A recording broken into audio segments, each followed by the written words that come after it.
오늘은 이제 그 문화에 대해서 말씀을 드렸는데, 이 문화하고 비슷한 성경 말씀이 마태복음 25장에 있습니다. 달란트 비유 전부 다 한 번쯤은 들어보셨을 겁니다. 그래서 이걸 비교해서 들어보시면은 우리가 하나님께서 우리한테 무슨 메시지를 주시는지 좀 더 우리가 이해하기가 쉬울 거라고 생각을 합니다. 여기 보면은 각 사람의 재능대로 맡겼습니다. 그러니까 여기 이제 예를 들어서 말씀하시는 건데, 여기 이제 주인이라는 것은 하나님을 이렇게 연상하시면 되고, 그 다음에 종은 우리라고 생각하시면 됩니다. 이미 하나님께서 우리한테 각자의 재능을 이미 알고 계십니다. 그래서 재능대로 맡기는 것은 사랑이에요. 내가 다섯 달란트 받을 능력이 있는 사람한테 5달란트를 주는 것은 그건 하나님의 축복이고 사랑이라는 겁니다. 그런데 2달란트밖에 재능이 없는데 5달란트를 맡기면 어떻게 되겠어요? 그건 폭력이 돼버립니다. 그러니까 재능이 아니라 폭력이에요. 그건 사랑이 아니라 폭력이 될 수 있다는 거죠. 그래서 제가 어렸을 때 5학년 때 한 20kg 정도 칡을 지고 다니니까 정말 죽을 만큼 힘들어요. 한 300m, 500m 가면 쉬어야 돼요. 초등학교 5학년 때인데. 그런데 그때 50kg를 제가 지고 간다고 생각해 보세요. 꿈쩍도 안 하겠죠. 잘못하면은요, 지게에 치여 죽어요. 그래서 능력대로 우리가 받은 것은, 그것은 하나님의 사랑이라는 걸 꼭 기억하셔야 된다는 거죠. 이 전제가 있어야 돼요. 그래서 이걸 왜 내가 5달란트의 능력이 있는데 5달란트를 주셨나? 이것은 하나님께서 우리를 테스트하는 과정이에요. 다윗이 이스라엘 왕이 됐잖아요. 근데 다윗이 어떻게 출발했냐면요, 처음에 아주 적은 양을 치는 양치기 소녀였었어요. 다 아시잖아요. 그죠? 근데 그 다윗이 양을 칠 때 얼마나 열심히 해요. 이리도 와서 양을 물어갈 수도 있고 사자도 와서 왕을 물어갈 수 있으니까 그걸 지키기 위해서 수없이 돌팔매질을 연습하는 거예요. 그 돌팔매를 던진다고 명중하는 게 아니잖아요. 얼마만큼 정확도를 위해서 훈련을 많이 했을까? 우리 야구 선수들 생각하면 됩니다. 야구 선수들은요, 훌륭한 선수들은 자기가 보내고 싶은 대로 정확하게 공을 보내요. 그 정도 실력은 되지 않았을까? 그러다 보니까 사자나 곰한테서도 양을 지켜낼 수 있었다라는 거죠. 그래서 그 작은 일을 정말 그 목자의 심정으로 한 것이 아니라 부모의 심정으로 양을 지켰던 것 같아요. 저는 이 말씀을 상고하면서 무슨 생각을 했냐면은, 저도 우리 교회 작잖아요. 그죠? 목사의 마음으로 교인을 섬기는 게 아니라, 부모의 마음으로 우리 성도님들을 섬겨야 되겠다. 이런 마음을 주시더라고요. 그리고 또 여러분들한테 드리고 싶은 얘기가 뭐냐면은, 여러분도 먼저 믿는 분들은 섬기는 입장에 있습니다. 작은 일에 충성했을 때, 그 테스트에 통과했을 때 하나님께서 어떻게 해요? 2배로 갚아주시잖아요. 그럼 사람마다 달란트는 다 달라요. 어떤 사람은 노래를 잘하시는, 우리 누구라고는 얘기할 수 없습니다.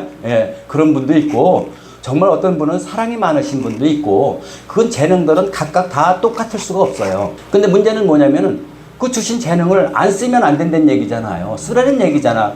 정말 제대로 활용하는지 하나님께서 지켜보고 계시는 거예요. 그래서 하나님 입장에서는 이스라엘이 이스라엘 백성이 내 양인데, 결국 다윗한테 이스라엘을 이끌 수 있는 왕의 자리를 주잖아요. 왜? 작은 테스트에 통과했기 때문에. 그러면은 다 테스트에 통과하는 사람이 아니라 1달란트 받은 사람은 통과를 못했죠. 근데 이제 그 1달란트 받은 사람은 통과를 못한 이유가 뭐냐면, 주인에 대해서 잘못 오해를 하고 있는 거예요. 주인을 나쁜 사람으로 보는 거예요. 그러니까 주인을, 우리를 사랑하는 사람으로 봐야 되는데, 이 1달란트 받은 사람은 주인을 이상한 사람으로, 심지어 심지 않은 데서 거둔다는 그 말은 뭐냐면 사기꾼이라는 얘기예요. 하나님을 사기꾼으로 보는 거야.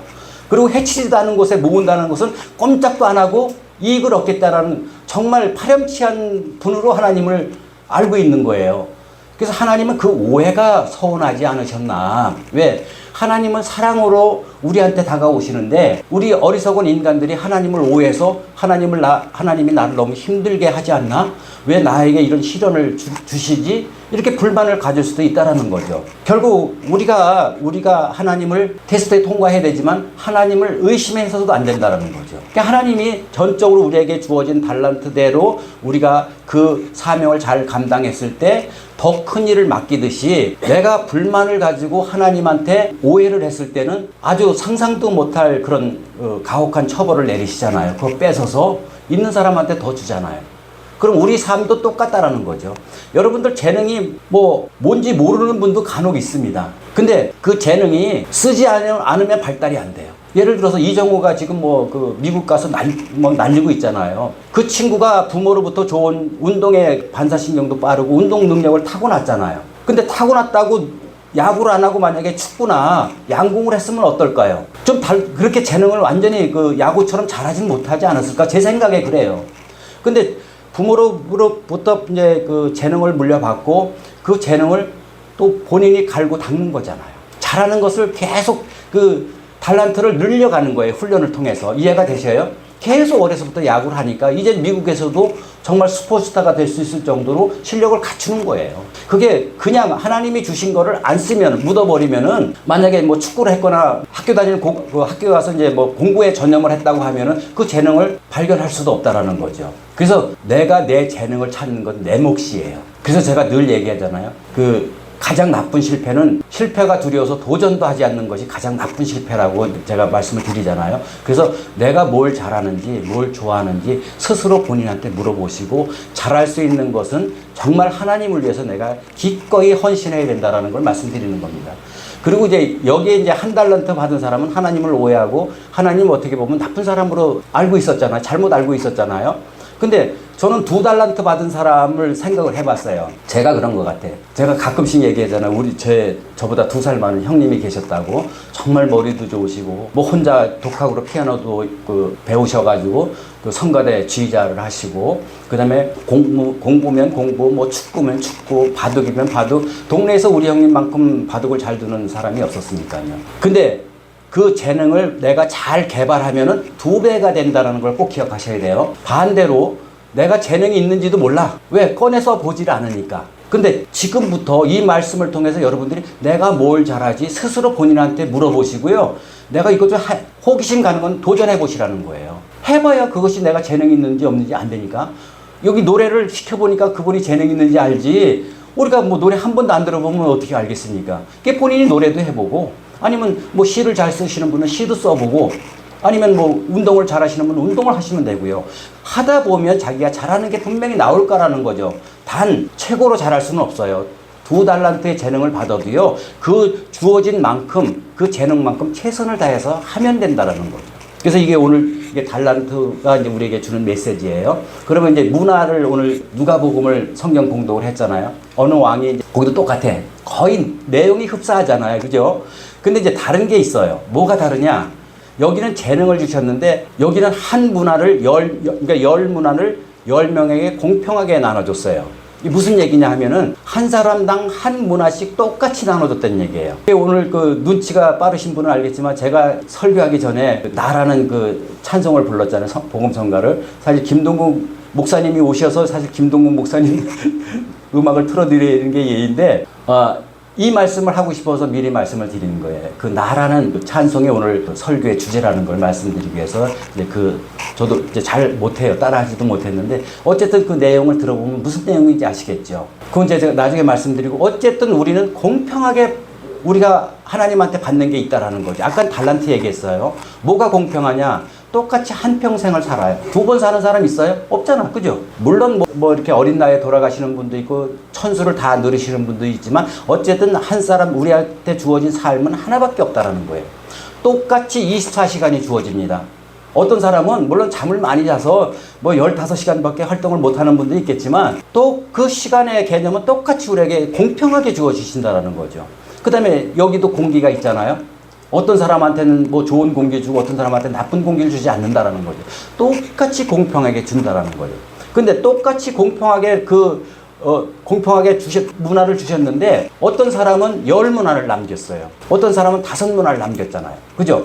보면은 달란트는 2배밖에 못 남겼는데 문화는 10배를 남기는 거예요. 5배도 남길 수 있고. 근데 이제 달란트에서는 잔치에 참여하는 축복을 받았는데 문화에서는 고를 다스리는 축복을 받았습니다.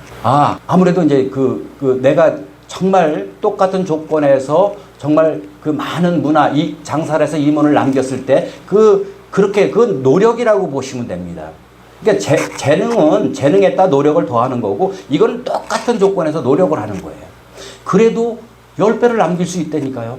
하나님이 이 말씀하시는 거예요, 우리한테. 그러니까 내 처지가 어때? 내 처지가 뭐 환경이 나쁠 수도 있죠. 내 처지가 힘들 수도 있죠. 남들이 볼 때 뭐 경제적으로 어려울 수도 있다라는 거죠. 그런 상황에 따라서 사람이 좌절하거나 그 상황에 놓여서 내가 무너지지 말란 얘기예요. 이 얘기는.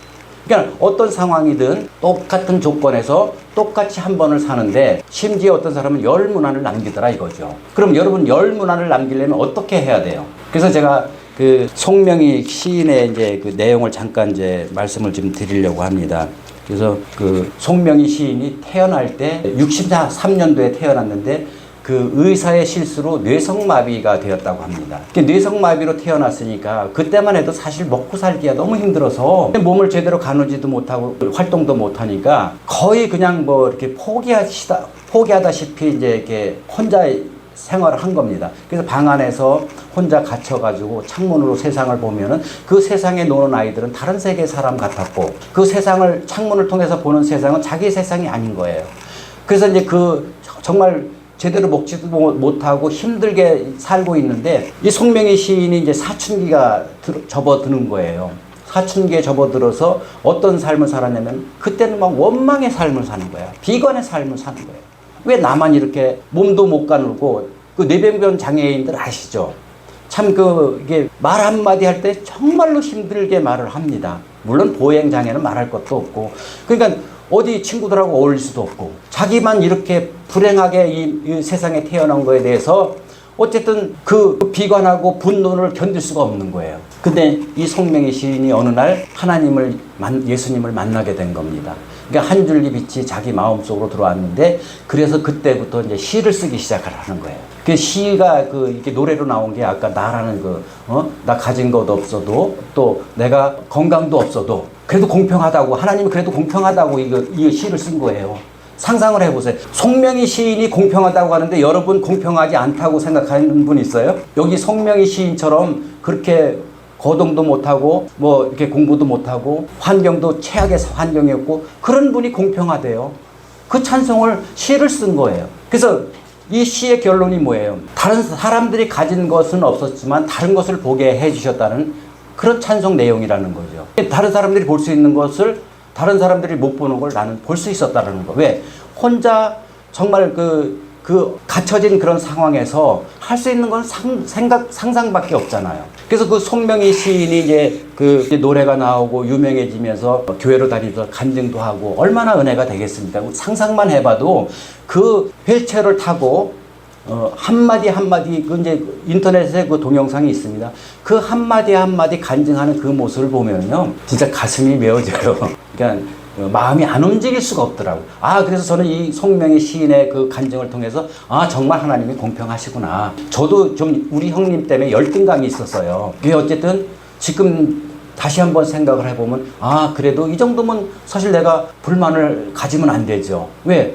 불만을 가졌던 사람들은 결국 하나님한테 버림받잖아요. 물론 하나님을 자기들이 먼저 오해를 했지만 결론은 이미 정말 한 달란트도 못 받은 송명희 같은 시인도 하나님한테 공평하다고 인정하는 거예요. 근데 여기서 우리가 원망할 수 있습니까? 근데 보세요. 세상이 공평하고 하나님이 나를 사랑한다고 생각하면은요, 세상의 모든 것이 행복해집니다. 이게 포인트예요. 보세요. 이거 제 개인적인 얘기, 처음에 우리 집사람하고 살았을 때, 우리 집사람 천사인 줄 알죠? 천만의 말씀이에요. 나 이런 얘기하면 우리 처형한테 또 혼나는데 그래도 해야 돼. 왜? 설교니까. 그러니까 그렇게 착한 사람인데도 내가 불만을 갖더라니까요. 왜? 더 많은 걸 요구하는 거예요. 이해가 되셔요? 이거 누구 잘못이에요? 그죠? 그런데 보시면은 그 불만 하나 때문에 집사람이 미워진다니까요. 그래서 제가 깨달은 게 하나 있어. 이건 저만 특별히 깨달은 건데 내가 이 비밀을 오늘 특별히 알려드리는 거예요. 보세요. 그 하나의 단점을 보는 순간 99%의 장점이 안 보이는 거예요. 이해가 되셔요? 참 은혜롭지 않아? 이거 비밀 아니에요?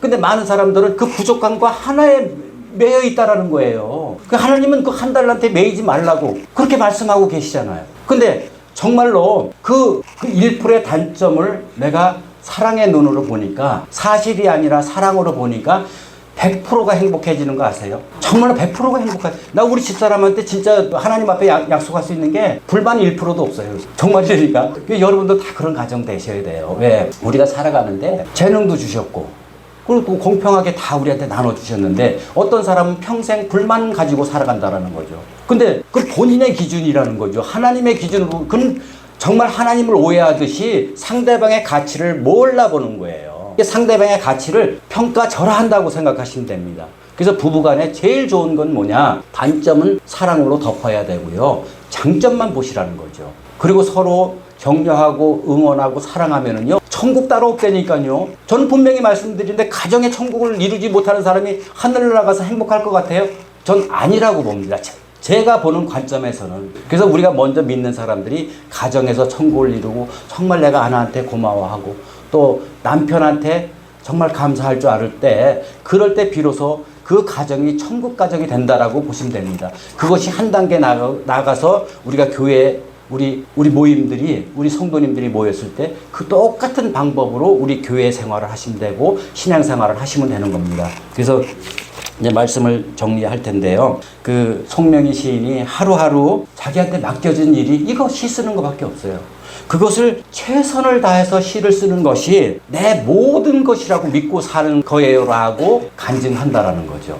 여러분들이 정말 나한테 주어진 그 삶에서 정말 최선을 다해서 내가 살고 있는지 한번 꼭 반성해 보시고, 또 우리가 앞으로 내가 정말 하나님의 이런 우리한테 주는 메시지를 통해서 내가 어떻게 삶을 살아야 되고 내가 어떻게 반응해야 되는지를 한번 생각을 해봐야 됩니다. 그래서 여러분, 공평하시다고 생각하시면은 하나님한테 항의하셔도 됩니다. 달란트가 적다고 또 하나님한테 항의하셔도 됩니다. 근데 그 삶은 지옥이 돼버리는 거예요. 삶이 불만 가져가지고 행복한 사람 보셨어요?